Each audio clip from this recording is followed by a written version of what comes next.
Hey, what's going on? This is Ryan Nickel, and I just want to thank you for coming to this Liberator channel.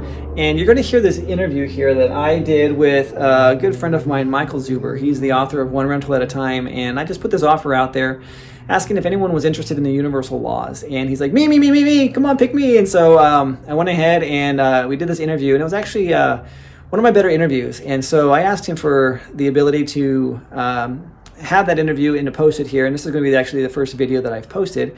And you're going to see a lot more stuff like this. The whole idea, I'll actually share in a different video what this channel is all about. But in the meantime, go ahead and enjoy this video on the universal laws.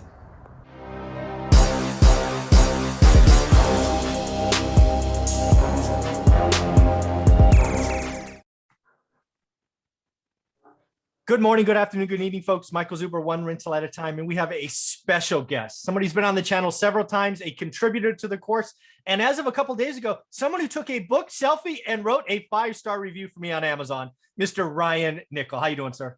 I'm doing great. How are you doing, Michael? I'm doing wonderful, man. So, hey, first off, thank you for doing all of that. Taking a selfie with you. What kind of machinery were you sitting on? That was impressive. Yeah, thanks. It was a tank. So I actually wanted to get on top of the tank, and it's at a museum here locally. And they're like, no. I'm like, come on, this is like for my buddy. Like, I'm going to war. Like, I'm fighting like a real estate battles. You know, they're like, yeah, do it in front, but don't stand on the tank. You know. Yeah, we know the tank's supposed to be indestructible, but no, it's don't stand. Yeah. So I'm like, all right, fair enough. So yeah, I was in front of a tank. That's awesome. That's awesome. So hey, you sent out a post yesterday on Facebook, because obviously we are Facebook friends, with a question, basically talking about the 7 universal laws, and then you go on to list them, and you basically ask, hey, if people are interested in these, would you be interested in doing a free training? And I looked at these going, I don't know what any of these are. So I'm like, dude, I got to talk to you. Let's educate some folks. Worst case, this is going to help me.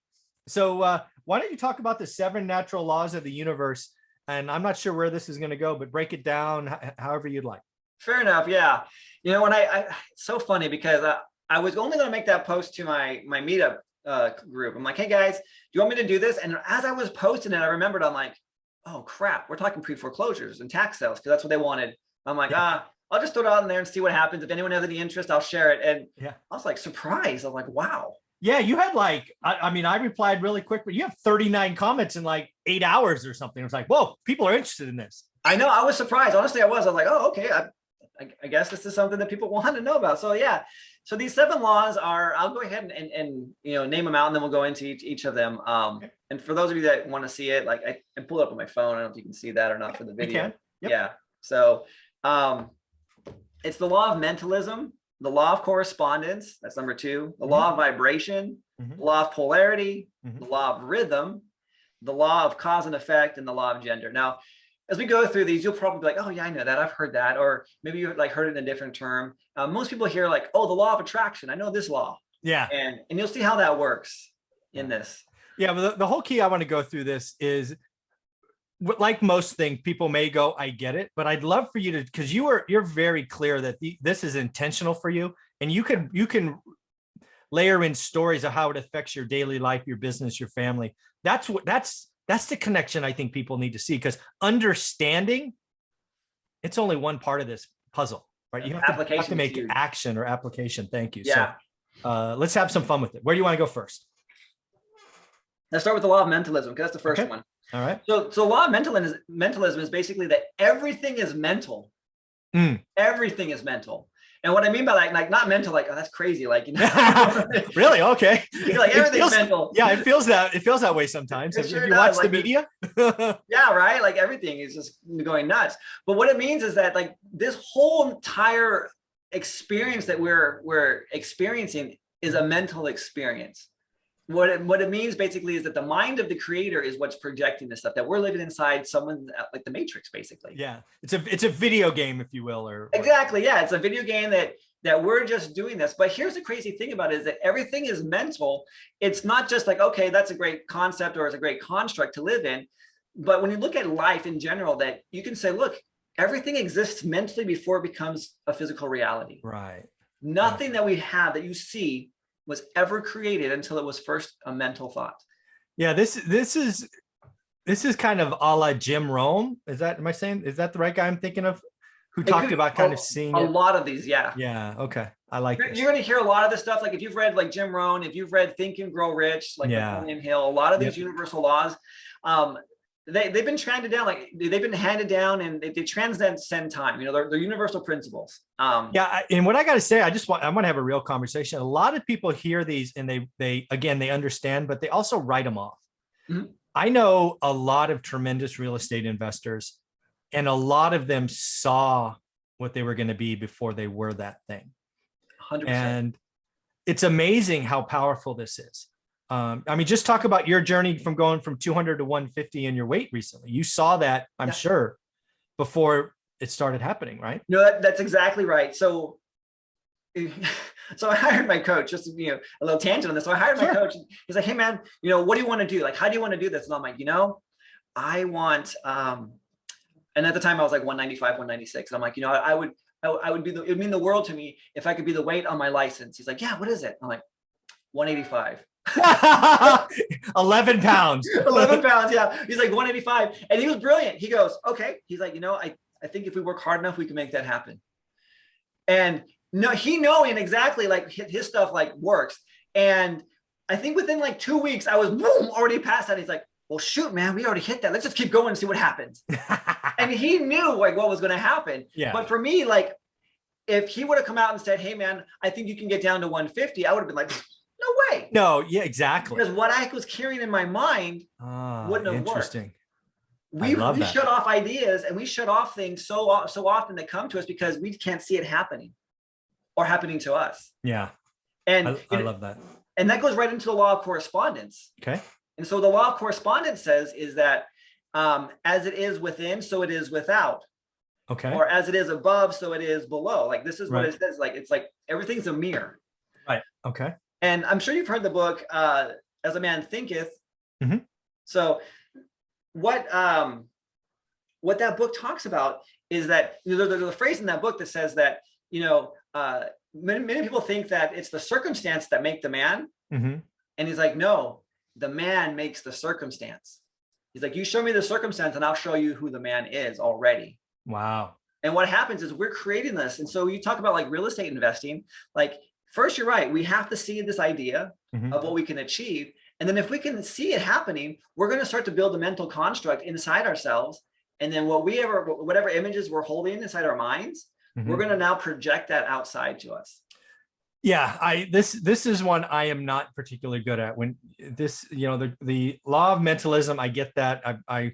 I believe in that. This law of correspondence is not something I've practiced, thought about, given much attention to. So again, it applies to not only real estate, but entrepreneurship, family, health.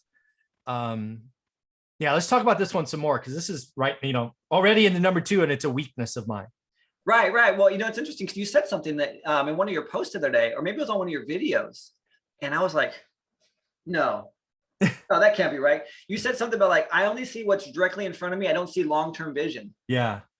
Yeah. That, you know, that is I call it a super strength, but it also, anytime you have a strength that's bias, it also is a weakness, right? Like Achilles heel, right? But yeah, I can get on, I call myself a hammer, right? You know, and I'm excited about the next nail. I don't know what it is. I don't care if it's 1,000 nails or 1,000,000 nails. I'm excited by the next nail, but I have no idea how long the line is. It's just weird inside my head. No, it's totally fine though. Well, and here's the thing though, you know, there are, so for example, you see yourself as the doer. Yeah. I'm going to go and I'm going to do. And everyone needs that in a business, you know, the implementer, the executioner, you know, whatever, you know, whatever it is. Yeah. Yeah. And if you look at most of like the most iconic companies that have been in the world today, so you have Apple, you have, you know, Microsoft, you know, those are 2 easy examples. You had a doer and you had a visionary, and when they're paired together, their strengths and their weaknesses, they complement each other and are able to go, you know, synergetically and just crush it. I mean, you have Bill Gates, the ultimate salesman, can sell anything. He can sell, well, I don't want to say certain words because you may get your dealer platform here. Yeah, let's not go there. Yeah. So, but you know, you had him, and then you had, you know, his partner. Was it Michael Allen? Is that his name? Oh, Balmer, right? No. Oh, yeah, Allen. Yeah, Allen. Yeah. The woman who passed away. Yeah. And he was the, and then you also have, you know, Wazinski and Jobs. These brilliant men, but in their own right. So, Right. I mean, to your credit, look what you've built by doing the work every single day. Yeah, just do the work, man. That's all I know. That's right. That's my phrase. Do the work. But here, but so you think about that though. So how does it go into like correspondence though? It's like, Yeah. okay, so inside you see yourself as like this doer, this hammer that's going to be doing this stuff. And so you create this reality outside you as well that requires you to work in that function based on what you're thinking. No, absolutely. Yeah. But go ahead. But to piggyback on this one, so you have this law of correspondence. So first you think mentally, then like, as you are inside, so it is outside. Okay. And this is where people get like really, really messed up. This next one is this law of vibration. Yeah. And it flows into this. So what happens is the law of vibration basically is that everything is in motion. Nothing rests. Nothing. Okay. So like, for example, everything you see, it may like appear solid. It's actually not. At the smallest micronic, level, things are still moving. Atoms and protons are, they're moving around there. You get the protons, the electrons going around, or actually electrons going around the nucleus there, but it's always moving. It's never like something that's completely still. Okay. And you can see this and you're like, okay, this is fascinating. When you look at the world, it's never stand still, which means you too are always in direction one way or another. You're either going towards creation or you're going towards destruction or entropy. Some kind of break. So the world's always in motion. Yeah. And so when you think about that, you're like, okay, well, if the image that I have inside me doesn't create any kind of energy for me to move in that direction, I'm not going to get the desired results. And this is where real estate investors really kind of fall short. They're like, oh man, so the whole idea, like, well, if I can think about it, then I can go ahead and I can get it. But that's only half the equation. You have to think it to be it, but in order to be it, you're then going to go and do, and then when you do, you have what it is that they want. Let me give you an example here. Okay. So it doesn't sound like so like esoteric way up in the clouds. Thank you. Yes, I mean not for you, but no, it is for me. So for example, and this is where people get screwed up all the time. Is okay. Let's say I'm a brand new investor, and my goal is I want to have 4 cash flow properties. All right, fair enough. So my goal is 4 cash flow properties. I'm seeing it now. What does that look like to me? I'm like, okay, 4 cash flow properties. I now know what I'm going to do with that money. I'm going to be going and taking my family on a vacation or something like that. Okay. Fair enough. So I think about that, and I'm like, okay, who do I need to be in order to have 4 cash flow properties? Oh, I need to be an investor. Now, I didn't plan to wear this today. This is not my normal getup. I actually had a meeting prior to this, and so I dressed up for the meeting, and voila. Very good. Here we are. However, so let's say that I thought like, okay, I seen a couple of real estate investors in my RIA. They show up. They got these really nice, they all have Rolexes. I need to go and I need to buy myself a Rolex because that's what they do. And so it's this whole kind of like fake it till you make it. Okay. And so what happens is, they're thinking like, okay, who do I need to be? I need to be the guy with the Rolex. And so they go out and they buy this Rolex, and then they don't understand quite like, okay, what are they doing to get what they have? They just see the guy that has the Rolex. And so what happens? They skipped a step or steps. Yes. But then also what happens though is, and you may have heard this story or this analogy, like, a used car salesman, he's like, he hires a new employee. He's like, great, here we go. You know what? In order for you to make your quota, I want you to buy this Cadillac. And you're putting this pressure on this person. So they have to like now meet their quota because now they have this huge debt. Well, you think that's a used car salesman. Dude, I worked in the software industry for 2 decades. That is a thing. You celebrated as a manager when your salesperson bought a 7 Series BMW because the pressure just goes, because that's a $1,500-$1,800 payment plus insurance and blah, blah, blah, blah, blah. All right, that was a thing. We did that. Yeah. And we still do that, and we'll go out and you talk a lot about this on your channel about buying things over time. Yeah. If you can't afford it twice, then don't buy it. That I forget what it's called now in the moment, but the buy now pay later thing. Yeah, buy now pay later. So I mean, it's crazy. I have my Apple card came on and said, hey, guess what? You have a line increase. I'm like, oh, that's great. It's all, guess what? You can buy the new MacBook on payments. And this is what the payments would be monthly. I'm like, I don't need a new MacBook. Yeah, and I don't want to pay 200% for it. Exactly. Yeah. But here's the thing, though. Let's say they went out and they got this. So this investor, they go out there, they don't have the 10 grand to go buy a Rolex. So they put it on their credit card. Or even worse, you know what? Not even that. Let's say that they buy some course that's like 10 grand. Yeah. And now they're in the hole. And so here's what happens. And this is where it starts to go against them. So for you and how it can go against you. All right. So the first example is how it goes against you. So let's say, okay, I want to be this investor. I want these 4 properties. I'm going to go buy this guy's course. It's going to cost me 10 grand. I'm going to put it on my credit card. And now every morning when I wake up, I'm going to feel that burden, that fear, that debt. And now my vibration, my energy is more of fear than of faith and confidence. And so every time I feel this fear, I'm taking a step further and further and further back from, let me turn that off. No problem. From where I want to go, and I'm moving the wrong direction. Oh, you're so right. Because every time, again, these are real world examples, right? We would celebrate that sales rep buying that 7 series. And the ratio was about 8-2. So 8 out of 10 people went backwards, and they were gone in 6 to 9 months. They missed quota. Their life just gets wrecked. Everything breaks. Yeah. And then there were 2 people out of 10 that, for whatever reason, they thrived with the pressure. Some people are wired that way. True. Most aren't. Most go backwards. So how does this work for the person that wants to be that person? So here's how this works is, okay, everything is mental. You first created the idea of what you want. Fair enough. Okay. And so you start to internalize that. Okay, who do I need to be? And you recognize, okay, I need to be this person. And as you start to think about yourself as this person, so instead of thinking about the debt that's crushing you, you think about, okay, I'm going to think about this person that I want to be. Going back to my weight challenge. Yeah. I mentally had a vision of what I wanted to look like.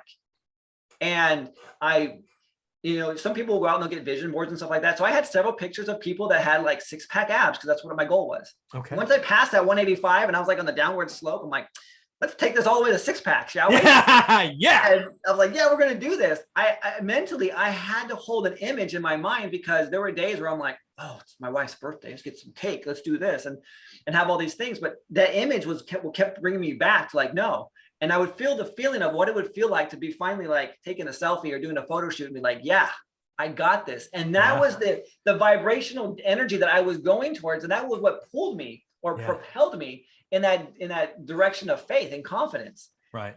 And so as real estate investors, we're thinking about this goal that we want to have. We have to think about what it's going to feel like when we have achieved it, rather than feeling like, oh crap, I just like crushed myself with this debt, this problem that we're trying to get away from, which is why they actually wanted to get the, 4 investment properties in the first place, is to get out of debt, not to get more into debt. Yeah.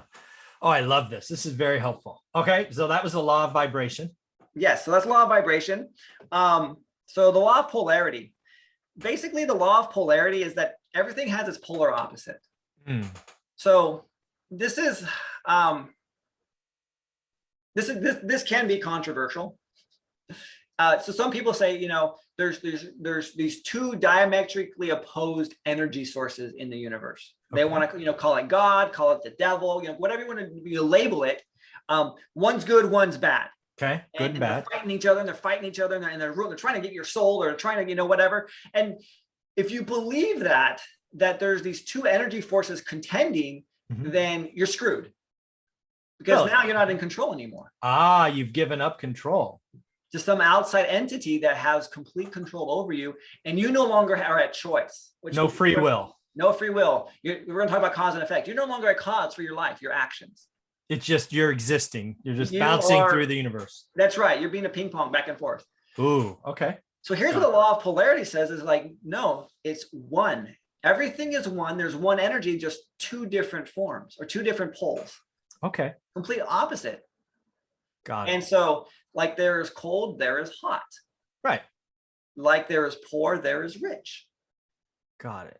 And so, and here's the thing, like, if you talk about like speed, for example, I want to go buy my first investment property, and you have the spectrum of like slow and fast. Where's the difference between slow and fast? Yeah.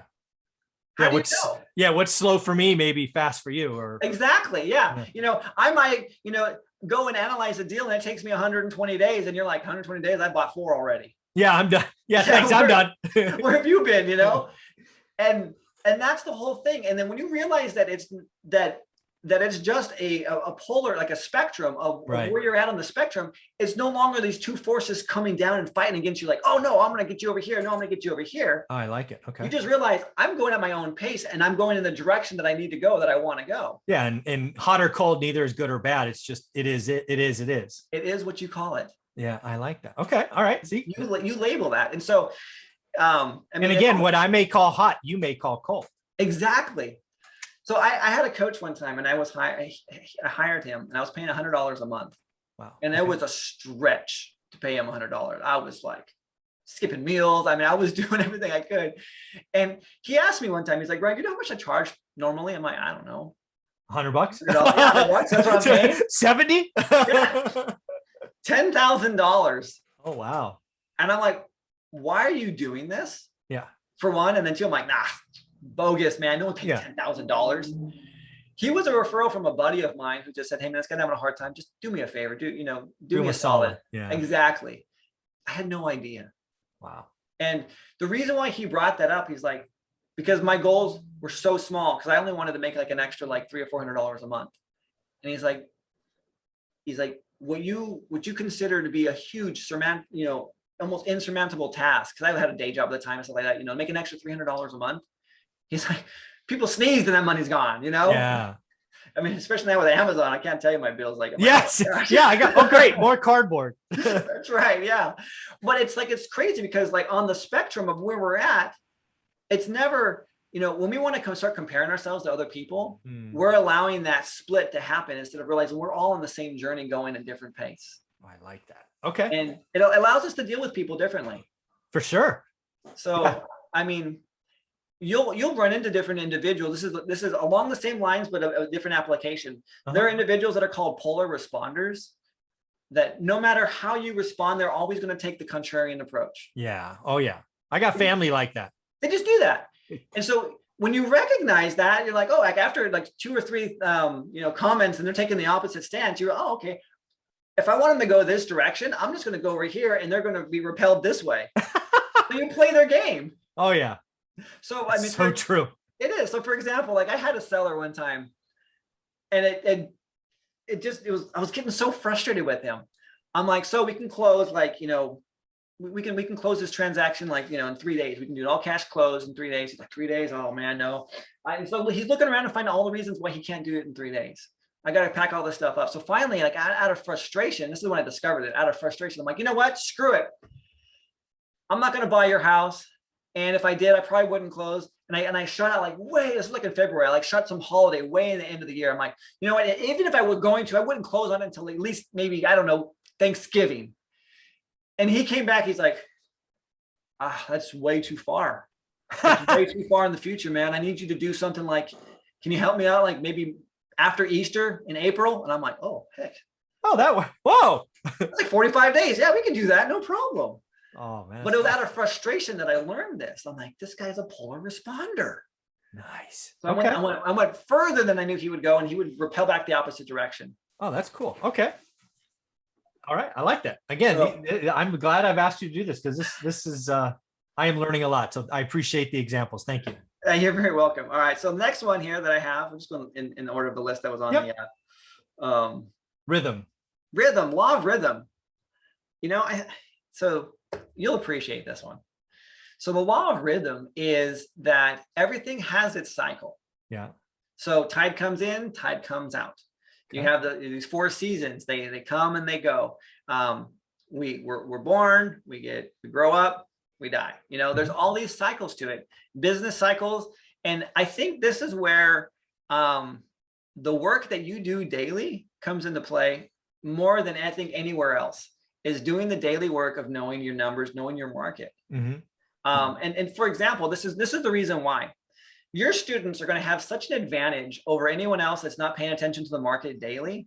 Because by the time your students pick up 3 or 4 deals, and they know that they're phenomenal deals because the market has shifted in their direction, because they've been doing the work and they learn to recognize it, they see the rhythm happening, they've already capitalized, and then everyone else jumps on the bandwagon and they're like, Sorry, guys, it's already starting to go the other way. Yeah, no, that is, I'm already seeing that. And nothing makes me happier than somebody sending an email or a post or whatever saying just that, right? Doing the work. It is a rhythm. There's a flow of, I don't know, seasons, to use your word. And, we're in the real estate slowdown, not a crash. Stop saying crash. It's not a crash, but there is a slowdown. And when there is a slowdown, you can find the one motivated seller. The hardest person to find in 2020 was a motivated seller, because you could throw junk and it would sell. Oh. Guess what? That time is not now. Right. So you use this. I call the deal of the decade. I've done most years the deal of the decade between Thanksgiving and Christmas. Mm-hmm. Why is that? Well, because there's this thing called a tax year. And sometimes you can find that seller who tries to hide, that is motivated by time, not price. Exactly. And you're just in it. You see it. You don't, half the time, I don't even know I've recognized it. It's like some subtle thing. And it's like, how did I know that was the one seller out of 1,000? It's just weird when you watch every day. It is. It's almost magical. It is. It's like, I don't know why that one caught my attention. It just did. That's why I tell them to build a spreadsheet. I tell them it takes 45, 60. And then because at someday there will be this light bulb that goes on. It goes, I see it now. It is, Matt. It's so powerful. It's awesome. Let's go back to the law of correspondence. So for example, if you think of your mind as this great computer search engine, and so if you go, like if you pull up Google and you type in Google and you type in, poverty, Google is going to give you all these images and resources and everything that has to do with poverty. It's going to exclude wealth and abundance because you only ask specifically for that. So, but if you go and say, okay, I want to look for, abundance or wealth, your brain is going to focus in and only going to see those specific examples. So as you're doing this work internally, it has to reflect externally. So if you're doing the work and you're looking for that super deal, the deal of the decade, you're going to see it. Yeah, that's exactly what I tell people, right? Do the work. When I tell them to do the work, and I didn't even know I was doing this, it was just how I operated for 20 years. Yeah. Do like the course. The course is not about finding good or great deals. The course is about understanding average. Because once you know average, good or great stand out like a sore thumb. It's just, it's wow, that's cool. Okay, awesome. Didn't even know I was doing that. No, yeah. So these things that's why they're natural laws. Is you don't have to be taught them. You just do them naturally. So cool. Sometimes they're unconscious. Sometimes they are conscious. And here's the beautiful thing about it is once you're aware of it, you're like, oh, I can make this part of my daily conscious practice every single day. I like that. Okay. Oh, cool. All right. So law of cause and effect. I think most of us have heard this in one form or another, but basically, I got to tell you, this is the one of the 7 that I'm like, I might know that one. I'm sure you do. Well, let's hear it. What do you think it is? No, well, again, it's like every action has a reaction. That's exactly what it is. Yeah. Hey, I got 1 of 7. You got it, man. That's genius. Yeah. Woohoo! My advanced degree paid off. Yes, to every action there's another action. Newton called it like to every action there's equal and opposite reaction. That's not necessarily is the case, but to every effect there is a cause. Basically, is what it is. Oh, I like the flip of that. Yeah, for every effect there is a cause. I like that. And so here's what happens is, and this is where you see the victimhood will come into play. Is people be like, oh, my market's not. People aren't buying those in my market, or I can't get the seller to return my phone call. Now, what's happening here is you're now on the side of effect and not on the side of cause. And so, you got to go back and reverse engineer this stuff. So when I talk to my coaching students, I'm like, hey, man, how many closings did you have this? Or actually not closing. How much money did you make? Oh, and if someone goes, hey, I didn't make any money this month. I'd be like, well, okay, let's talk about this. How many closings did you have? I didn't have any closings. All right, that's cool. How many contracts did you have? I didn't have any contracts. Yeah. Okay. How many appointments did you go on? Or how many offers did you make? I made no offers. Okay. How many appointments did you go on? No appointments. How many contacts? How many calls are you making? How many people's doors are you knocking on? Like, what's happening here? And you can go all the way back to the cause. Okay, so you didn't close. You didn't make any money. You didn't close. You didn't get any contracts. You didn't make any offers. You didn't go on any appointments, and you're not contacting people. Well, shoot, what's the cause? Yeah. Let me break this down for you. Yeah. Your market's bad. That's what the answer is. That's it. The cause of my market's bad, or these leads suck. And that's always the thing. Oh, I got these sucky leads, man. These leads are no good. And I'm like, give me those leads. I'll go and call 3 or 4 of them and get a deal, right? Yeah. It's like, The cause is you. You are the cause. That's amazing. Okay. And when you can actually like put it back squarely on somebody's shoulders and they can realize, shoot, I am at cause. Now you start to go back and you start to see here like, oh, okay. If I go back to the law of vibration, you know, if I'm not feeling the way that I need to feel in order to go out and be the person that I want to be, it's because I'm not doing the things that those people do. And if I'm not doing those, I can't be that person. They go hand in hand. Who I am is what I do. And if what I do doesn't mirror up with who I say I want to be, then I have a disconnect and I'm going the opposite direction. Yeah. And so that's why it's so important to find a mentor. Yeah. Or someone that can say, hey, this is the step-by-step, paint by numbers. This is what you got to do in order to get to where you want to go. Yeah, that's exactly what when I sat down to create this course, which I never thought I would create, right? Only created because I wrote a book. The book was so well attended to that I had to create a course to feed the hungry. You know, how'd you do it? How'd you do it? How'd you do it? Yeah, no, and I mean, you don't have all the time in the world, and your course is brilliant. It's broken down specifically. Hey, this is what you do, and then for those, you know, items that weren't covered in your course, you got your 9 millionaires every single week, man. Yeah, dude. There's no excuse. I'm very disciplined. So if I don't know something, I go find someone that does. Like you, creative financing. I don't know. I've never done one. I will not talk about stuff I haven't done, but I know people that have, and then they like what we're doing here, and then they create a bonus content. You put in 3 hours in bonus. It's just amazing stuff people will do. So thank you for doing that again. It's always my pleasure. Yes. And I hope that your students are getting great value. Oh, they have great feedback. Yes. Oh, good. So that's, you know, cause and effect. You're always a cause at your effects. And where we have our challenge and our problems, and we realize that we're the effect. Because here's what happens. If you are not at the cause of your effects, then you are the effect of someone else's cause. Say that again. So if you're not the cause, basically, if you're not creating your life, the effects in your life, you are the effect of someone else's cause. Oh, wow. You know, you're somebody else's puppet. Puppet. Yeah. Keep it clean here. There you go. Yeah. Someone else is controlling and working your life. And here's the deal, right? And this actually might be going on right now, but generational, right? My generation, we were taught, go to school, get a good job, you know, make a lot of money, right? That's kind of, we were the effect of somebody else's cause. Like, hey, we're going to work for this company for 20 years, get the gold watch, whatever. This generation, I mean, just this time, maybe it's because of the pandemic. Well, who knows? But I think it was 4.3 million people quit in August. We had record entrepreneurships. Maybe more and more people are seeing this and taking over and doing side hustles. And hey, I could drive for Uber or whatever 4 hours a day and pay my bills. Right. Maybe we have generational changes. I don't know. It's interesting. You know, it is. And as you mentioned on your channel as well, you know, college enrollments are down as well. Yeah, 6%. Yeah. It's significantly. Crazy. Yeah. So where I'm up here in Northern California. We got like a kind of I say this lovingly, we have like a hippie population up here in Grass Valley area. And it's beautiful. So I'll go to the river, I'll hang out with these people. And this past summer alone, I've seen people from all over the world in that millennial age where they're like, you know, 21 to 30. Okay. I mean, maybe that's not even millennial. I mean, I don't know what those are. I mean, edge of Gen Z, right? So I think Gen Z is like 23 or 24 is the upper end right now. Okay. But yeah.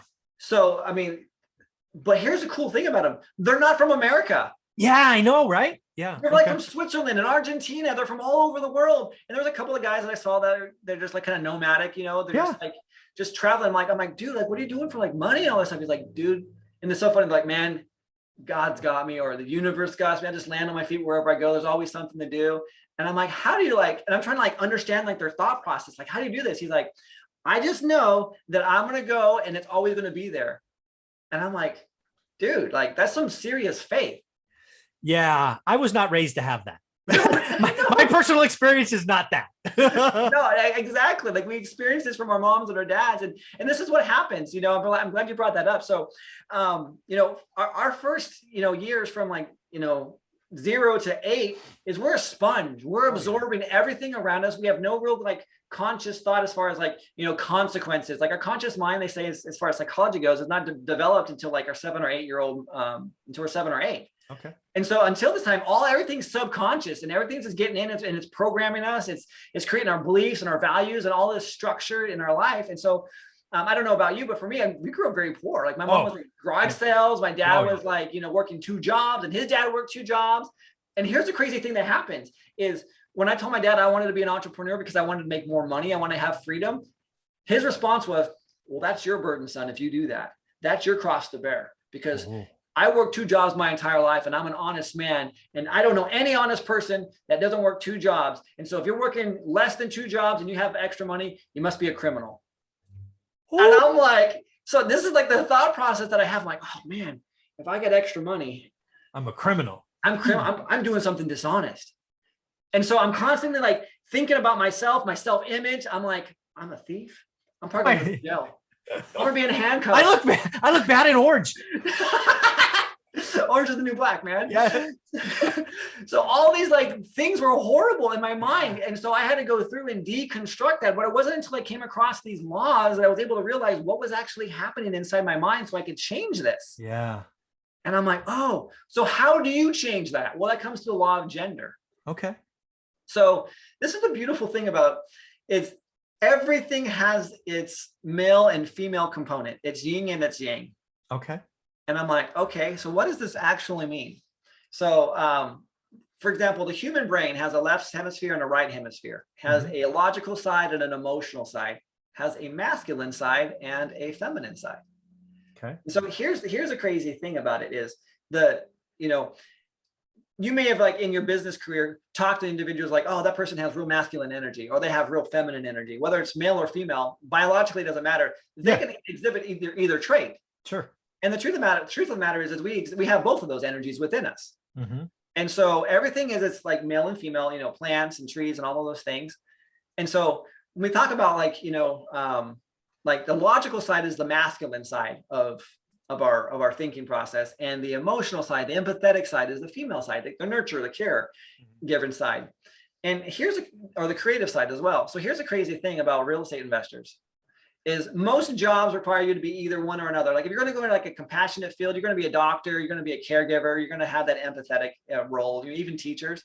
If you're going to be an accountant, you're going to be very analytical, you're going to use that left side of your brain. Real estate investors, we got the best of both worlds here. We're very analytical when it comes to numbers. The numbers have to work. Absolutely. Yeah. And then we have to be creative of how we're going to dispo this property. Am I going to, for me, creative financing? What creative solution can I come up with? Or if I'm going to be flipping it, I got to go through and I got to create the interior in my mind of what it's going to look like and become very creative as far as like what we're going to do as far as construction goes. Yeah. And, real estate investors are the one where like, you're both masculine and feminine. You're both logical and creative. Interesting. Okay. So, but here's how it all ties together and this is so genius of how this just comes together is you have to, when you think masculine and feminine, you have the masculine who impregnates the feminine. Okay. So how do you do that? So our minds, we have a conscious mind, the logical mind that we can think what it is that we want. And then we have the unconscious mind. So we can impregnate that unconscious mind. So basically all those thoughts and those values that we had grown up with, that we took on as personifications when we were younger, we can change those. And the most common way is people will create affirmations. Right.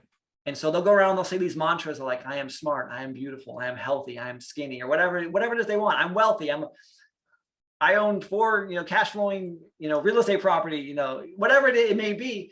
If you say it enough times, you're going to impregnate that unconscious mind. And then we go back to this loop here where it becomes all mental.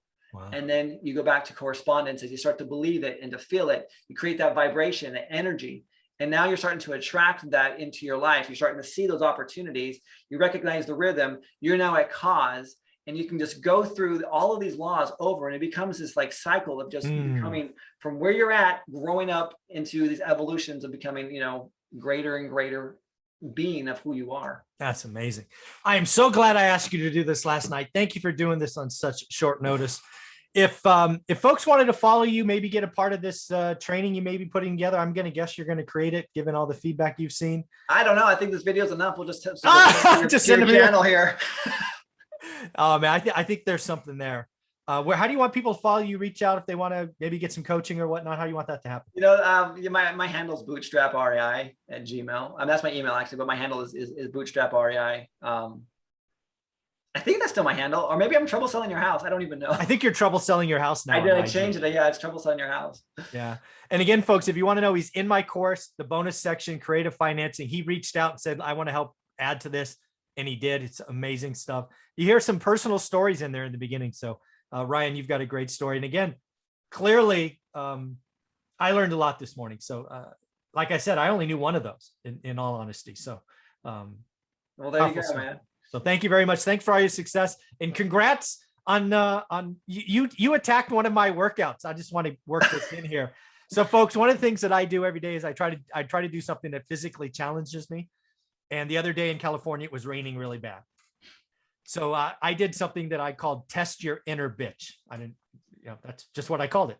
And it was a 50, 40, 30, 20, 10 exercise of burpees, which everybody hates, and calorie rows. I did it in about 28 minutes, a little bit over 28.